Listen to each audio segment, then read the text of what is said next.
नमस्कार। चलिए आज एक बहुत ही जबरदस्त कहानी को समझते हैं। ये चोल राजवंश और सोमनाथ के बारे में है।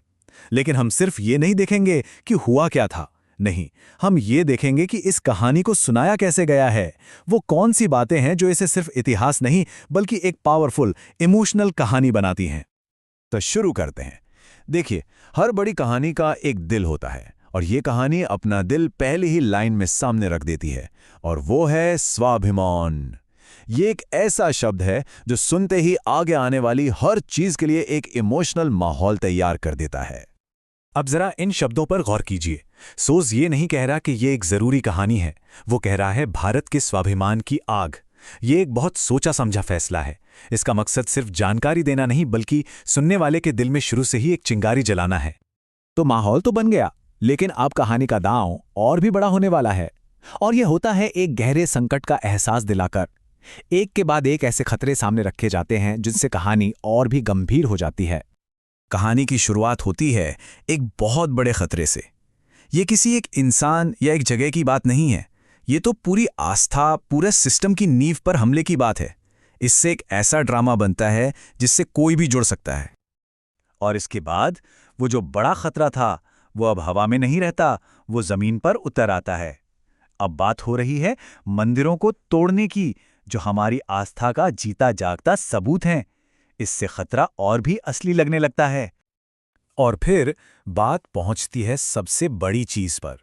सोर्स इसे अस्मिता यानी हमारी पहचान की लड़ाई बना देता है।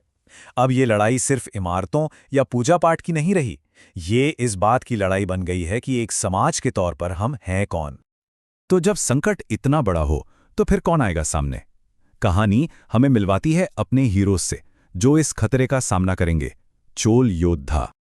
और देखिए उन्हें कैसे दिखाया गया है, सिर्फ खूंखार लड़ाकों की तरह नहीं। यहां एक कमाल का विरोधाभास इस्तेमाल हुआ है। बाहर से वो शांत दिखते हैं, लेकिन अंदर उनके एक तूफान जितनी ताकत है। ये तस्वीर एक ऐसी शक्ति को दिखाती है जो डिसिप्लिन्ड भी है और जिसे कोई रोक भी नहीं सकता।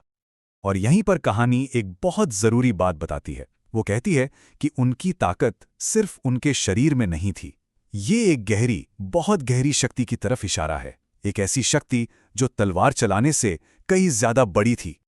तो सवाल ये उठता है कि अगर तलवार नहीं तो फिर वो असली ताकत क्या थी? चलिए देखते हैं सोर्स इसे कैसे 3 हिस्सों में तोड़कर समझाता है। और ये 3 चीजें, आस्था, स्ट्रैटेजी और बलिदान, ये सिर्फ अच्छे गुण नहीं है। नहीं, इन्हें असली हथियारों की तरह पेश किया गया है, जो किसी भी तलवार से ज्यादा शक्तिशाली थे और जिन्होंने इतिहास का रुख बदल दिया। ये कहानी सुनाने का एक बहुत ही स्मार्ट तरीका है। देखिए, यहां वीरता का मतलब ही बदल दिया गया है। अब वीरता का मतलब सिर्फ मैदान में लड़ना नहीं रह गया, बल्कि इसका मतलब है त्याग और समर्पण। तो ये सब क्यों किया जा रहा है? कहानी को इस तरह क्यों घुमाया जा रहा है? खैर, अच्छी बात यह है कि सोर्स अपने इरादे को बिल्कुल भी नहीं छुपाता। सोर्स यहां बिल्कुल साफ साफ बता रहा है। वो ये नहीं कह रहा कि कुछ नया सीखो, वो कह रहा है ये आपके खून को गर्म कर देगी। ये एक सीधा संकेत है कि ये कहानी दिमाग से ज्यादा दिल पर असर करने के लिए बनाई गई है। मतलब साफ है, कहानी का मकसद सिर्फ जानकारी देना नहीं है, बल्कि एक जज्बा, एक जोश पैदा करना है। ये गर्व की भावना जगाने के बारे में है। मतलब आखिरकार ये कहानी तथ्यों से ज्यादा भावनाओं के बारे में है। तो आखिर में हम कहां पहुंचते हैं? इस पूरे विश्लेषण से एक बात तो साफ है कि किसी भी ऐतिहासिक कहानी की असली ताकत सिर्फ इस बात में नहीं होती कि क्या हुआ था।